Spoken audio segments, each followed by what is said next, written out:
सहकार सहकार सहकार सहकार। Stamp act. सबसे पहले definition of conveyance. Conveyance includes a conveyance on sale, मतलब जो सेल एग्रीमेंट होता है, एवरी इंस्ट्रूमेंट जिससे कन्वेंस होता है, एवरी डिक्री और final order of civil code, इसको स्टैम्प ड्यूटी बोलता है, कन्वेंस है। और इसी कन्वेंस पे आर्टिकल 25 बोलता है आपको स्टैम्प ड्यूटी भरना है। तो ये आप कभी चेक करना, हमारा जो डीए बनता है ना, उसके ऊपर कन्वेंस का स्टैम्प ड्यूटी लगता है। तो इसका मतलब कन्वेंस हुआ कि नहीं हुआ। तो कैंसिल करोगे तो रिकन्वेंस करना है कि नहीं करना है। स्टैम्प ड्यूटी तो कन्वेंस की भरी है, मतलब हमारे राइट ट्रांसफर हो चुके हैं। आप एग्रीमेंट में कितना भी लिख लो, आज ये प्रॉपर्टी मैं आपको बेचता हूं तो मैं ये कंडीशन नहीं लिख सकता कि आप 10 साल तक नहीं बेच सकते। मैं प्रॉपर्टी बेच चुका हूं तो मेरे बाकी के सारे टर्म्स कंडीशन इलीगल। तो ठीक वैसे आप डीए में कुछ भी लिख लो कि डेवलपर कैन नॉट मॉर्गेज और डेवलपमेंट राइट, ये इलीगल है, कोर्ट में उसकी कोई वैल्यू नहीं है, क्योंकि डेवलपमेंट राइट का मालिक डेवलपर बन चुका है। एग्रीमेंट में कितना भी ब्ला ब्ला ब्ला ब्ला कर दो, अगर एक्ट के खिलाफ है तो उसका कोई वैल्यू नहीं है। तो हम लोग क्या करते हैं, जो लिखा गया उसी को मान लेते कि सही है। तो कानून में अगर आप एक्ट के खिलाफ कुछ भी लिखोगे तो दैट इज इलीगल।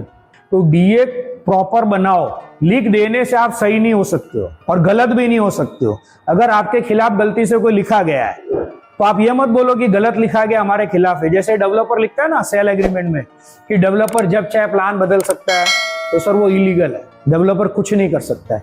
जबकि डीए में लिखा है developer can make alter modification anything, buyers here by giving is permission developer to modification anything.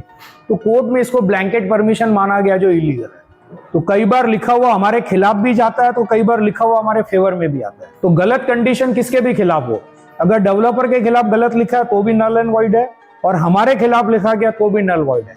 कि डीए में लिखा है, आप ये चेक करो ये लिखा हुआ वैलिड है कि नहीं। किसी भी डीए में आपको प्रॉपर ट्रांसफर ऑफ प्रॉपर्टी है, कॉन्ट्रैक्ट एक्ट, सबसे उठा के देखना है इसकी परमिशन है क्या। और इंडियन कॉन्ट्रैक्ट एक्ट में हमको लिखा गया कि आप क्या क्या कॉन्ट्रैक्ट में लिख सकते हो और क्या नहीं लिख सकते हो। तो जो नहीं लिख सकते हो, अगर वो लिखा है तो वो इलीगल। हाँ, डिक्लेयर कोर्ट करेगा, वो आप और मैं नहीं कर सकते। तो हमारा एडवोकेट हमको डिफेंड करना है कि गलत लिखा गया है, लेकिन वो सही लिखा गया तो फिर कोर्ट नहीं सुनेगा। तो डेफिनेशन ऑफ कन्वेंस मैंने आपको बता दिया स्टैम्प एक्ट में। ये मैटर बॉम्बे हाईकोर्ट में गया भी था। एक बंदे ने बोला मैंने तो खाली डेवलपमेंट राइट दिया, प्रॉपर्टी थोड़ी बेचा है। तो कोर्ट ने, यही बॉम्बे हाईकोर्ट ने बोला, आपने बोला ना कि ये सेलेबल फ्लैट का मालिक है, ये वो फ्लैट बेच सकता है, मतलब वो हक आपको वापस नहीं आ रहा है ना, इसलिए वो ओनर है। इसलिए कन्वेंस डीड है, याद रखना, development agreement is as good as conveyance. तो एक बार आपने कन्वेंस साइन किया तो आपके हाथ पैर गर्दन सब कट चुके हैं। इसलिए सोच समझ के डीए बनाओ, हवा में मत बनाओ। सहकार सहकार सहकार सहकार।